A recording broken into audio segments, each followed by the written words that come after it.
Welcome to Mrs. L's Math World. Today we are going to discuss more examples on continuous growth and decay.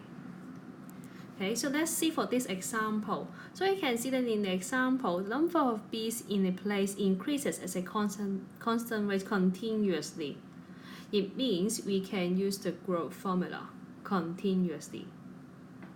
And it increases by 80% after 2 years. So we are asked to find the growth rate per month. Okay, as we know that we find the growth rate, it means for the R percent, okay, R percent, it means K here. Okay, it means K here. So this time case means R percent, but it is per month.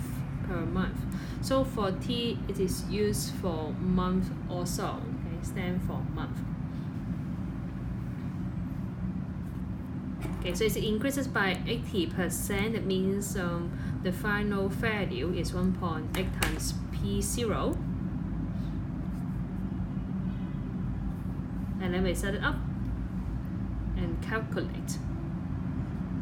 So don't forget to cancel out the P0 and actually call P0. And then take log on both sides so that the E is gone.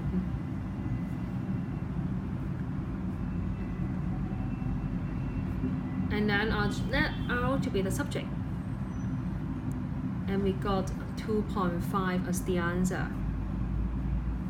But don't forget, remember we are going to find a growth rate. So please write down 2.5% at last.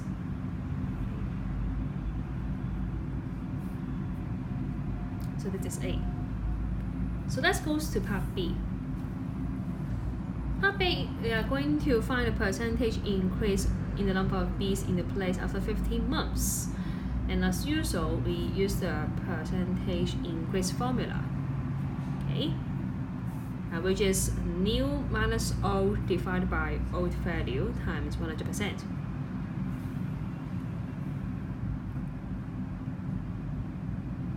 So for the new value, this time we change to 15 months. Okay, so into 15 and then times 100%. Okay. And then I have taken the common factor P0 on the upper part and the lower part of fraction, and then we cancel them out.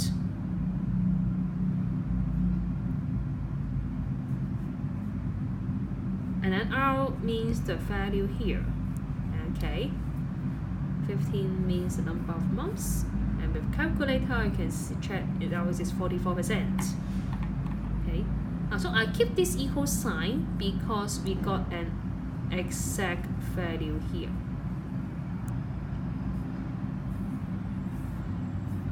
Okay, so we have no need to use approximation sign. Alright, so why I emphasize on this?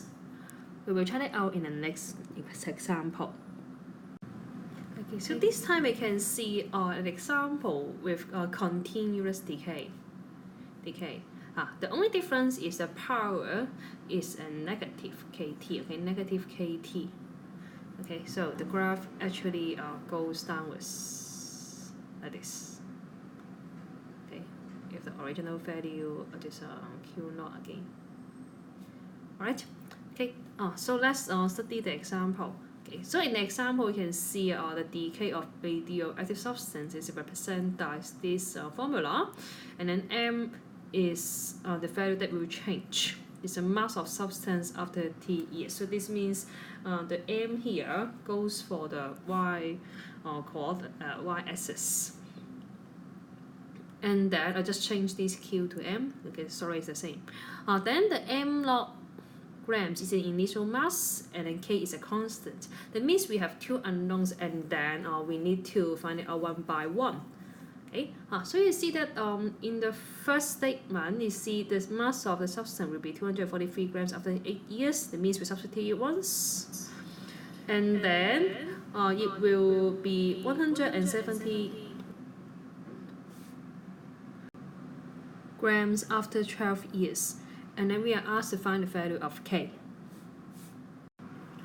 So in part A, we set up the equation one by one. And you can see there are two equations. equation 1 and equation 2. Okay, and then as we want to find our only one unknown, then we need to eliminate by doing division. So use equation 1 divided by equation 2, you get this relationship, and then cancel out the m naught, we get e to the power 4k equals to 243 divided by 170. So again, we take log on both sides and we calculate for the result of k. Alright, you can see that I put this value here. It's actually a kind of buffer, and then we can use a calculator to store the value and use it for the later part. Okay, so let's check out how to use the store function. For the calculation, it is same as normal. But after that, we press Shift Store A. So what does it mean? Just now we press Shift Store, it means the value will be stored into A. Okay, that means in the calculator it store the value of A. Okay, so we can check it out by pressing alpha A to check its value. So this is a way to storing it. Okay, so for part B, we also do calculation and check out the value of the initial mass. Okay, then how to make good use of the result here, and then no need to replace this one again. Okay, so the clue is here. First, we use a calculator as usual, and then we calculate 243 divided by the whole thing, which is e to the power negative 8a. Press alpha A here, and then press it, you will know you got the value 496. And then we can also use the store function again.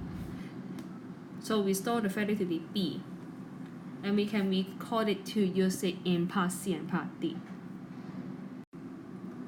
Okay, so let's move on to part C. Okay. So for part C, for the mass it should be MASS